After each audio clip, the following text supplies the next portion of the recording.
L'interrogatoire, alors il est fondamental parce que il va différencier l'incontinence urinaire d'effort, donc les fuites à l'effort ou au repos sans en avoir envie, ou alors les fuites par urgence urinaire, j'ai envie et j'ai pas le temps d'y aller et je perds les urines. Cet interrogatoire va apprécier la gravité des fuites, est-ce qu'on met des protections, le nombre de protections que l'on met et le retentissement social, est-ce qu'on a changé des choses dans notre vie. Arrêter de faire du sport, par exemple.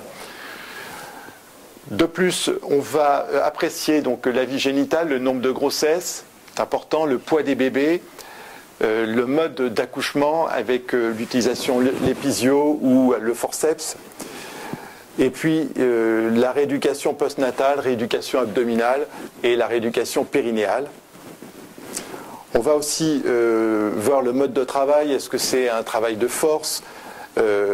l'activité sportive des gens, le fait par exemple de faire du golf ou du tennis, il va y avoir un effort très brutal lorsqu'on tape dans la balle et donc une hyperpression abdominale qui peut entraîner parfois quelques fuites.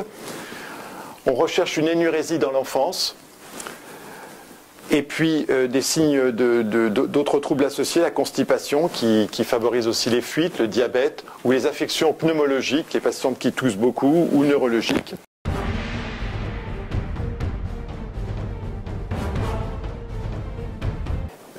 L'événement important du traitement chirurgical de l'incontinence, et c'est probablement ce qui fait que depuis quelques années quand même on en parle dans des magazines tout public,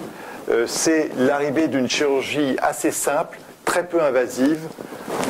le TVT. Donc ça a été mis au point en Suède ou en Norvège, et le principe, c'était, comme on avait vu tout à l'heure, renforcer l'hypermobilité entre l'urètre et le col de la vessie, donc pour pouvoir, lorsque il va y avoir une hyperpression, eh bien, fermer l'angle entre l'urètre et la vessie.